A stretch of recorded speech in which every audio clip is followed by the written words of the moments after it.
Now look at Greenland. Okay. Now look at Africa. Okay. The two land masses appear to be roughly the same size. Yes. It would blow your mind if I told you that Africa is in reality 14 times larger. Yes. Here we have Europe, drawn considerably larger than South America. When it's 6.9 million square miles, South America is almost double the size of Europe's 3.8 million. Alaska appears 3 times as large as Mexico, and Mexico is larger by 0.1 million square miles. Germany appears in the middle of the map when it's in the northernmost quarter of the Earth. Wait. Relative size is one thing, but you're telling me that Germany isn't where we think it is? Nothing is where you think it is.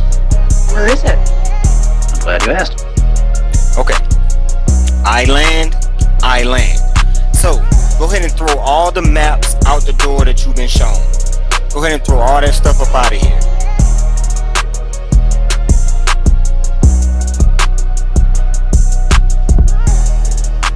Verse 10. No, verse 9. Okay. And God said, let the waters under the heaven be gathered together into one place, and let the dry land appear.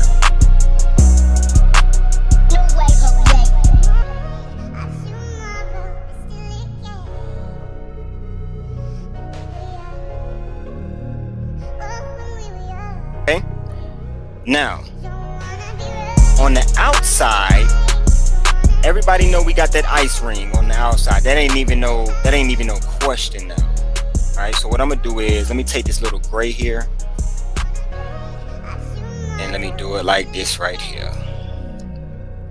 Now, once you see this element,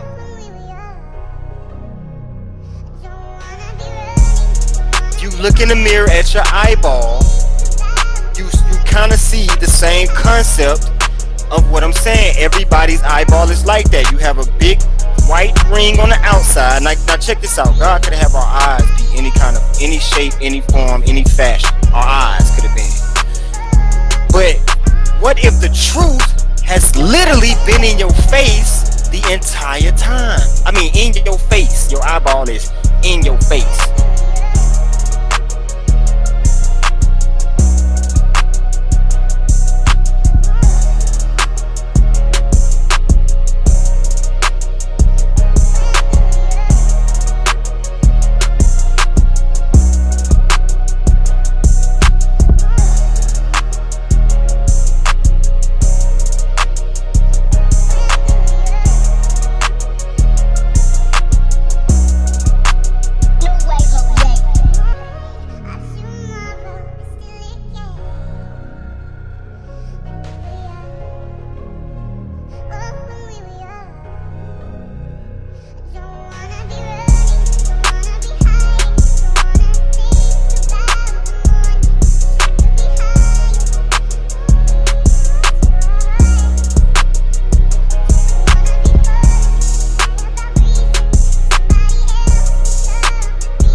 I think that, so you got the US right here, right? You got the US, fake old US depiction right here.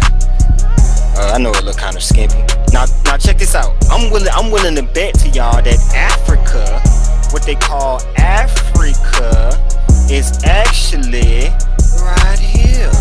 Okay? It's actually right here. Then you got your, what they call right here, Texas, right? Put a T right there. They call it like Texas, right? In Arizona, off in here. Now check this out. Boom. Now, even though I pulled Africa over here, which is this supposed to be Africa. Now, even though I pulled it over here and combined it, I'm still about to show y'all some things, right? Now, if Egypt was right up in here, right, with Ramses and Pharaoh was Ramses, right? If that was right up in here, and then they departed out of Egypt. Now, they could have went deeper into Africa, or what we call Africa today. They could have went deeper, but the word of God tells you that God took another route for them into the wilderness. Now, why do you think Texas, Arizona, and all these areas up in here are so wilderness and dry?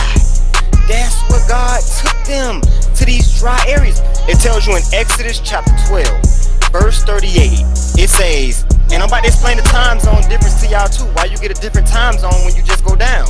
Okay, I'm gonna explain that to you too.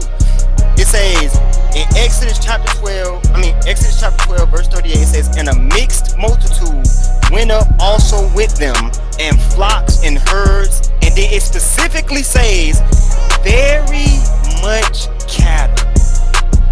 Now, it don't even take a rocket scientist in the world to know that this area breeds cattle. Texas,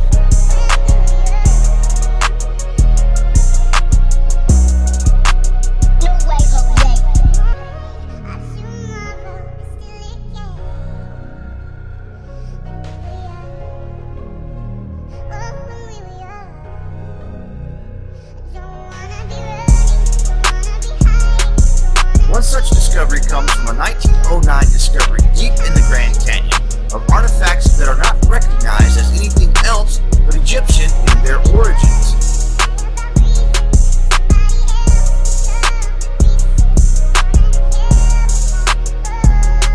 In 1909, the Arizona Gazette published evidence made by two Smithsonian-funded archaeologists that they discovered an ancient Egyptian city in the Grand Canyon.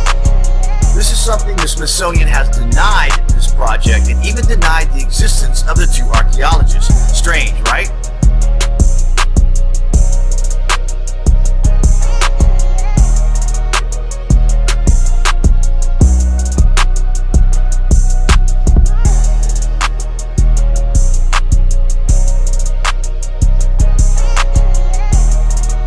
Pleased to note that much of the area on the north side of the canyon has Egyptian names.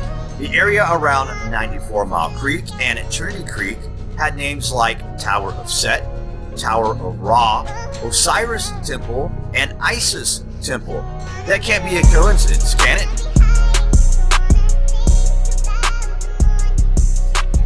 Yet today this area is curiously off limits to all hikers and even in large part park personnel.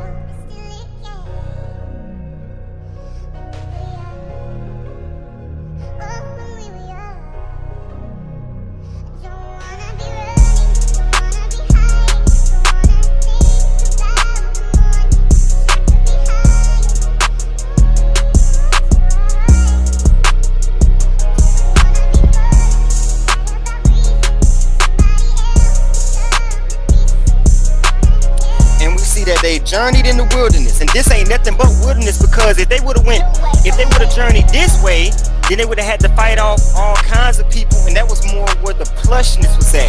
That was where they can eat, more lusciously in Africa. That was where the animals were. That's why you see on the Animal Kingdom on National Geographic now, where do they film all the animals from? This area. This why the animals and stuff at. You feel me? The animals that we don't really see on a regular basis, they're in these areas. So look, they could have went that way and ate real good and plush and all that, but they took this route, this way. You understand? And that's why this rift is in Arizona. They crossed. The Red Cross was done in Arizona. So you might say, Chosen, well, why is it a different? If this is Egypt, why when I go to Egypt, I'm in a different time zone? Let me show you.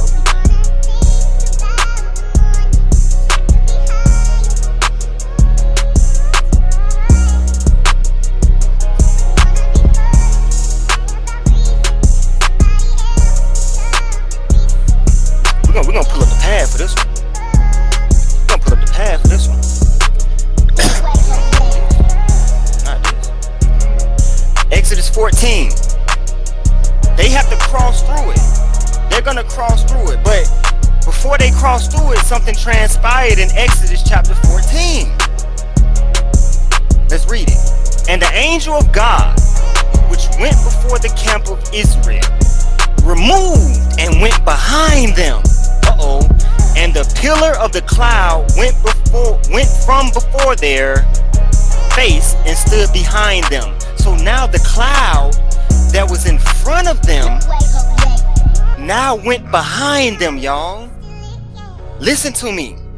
The cloud that was in front of them now went behind them. What did it do? And it came between the camp of the Egyptians and the camp of Israel.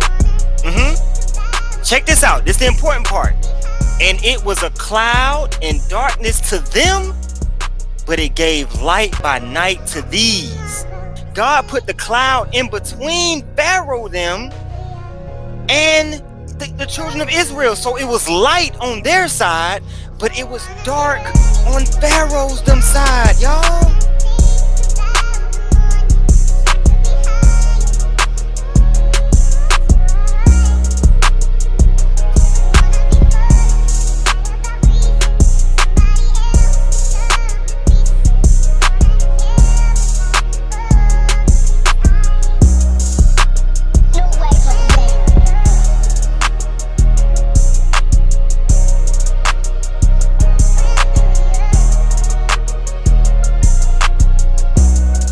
Separate. God gave the children of Israel a 24-hour head start, a full day.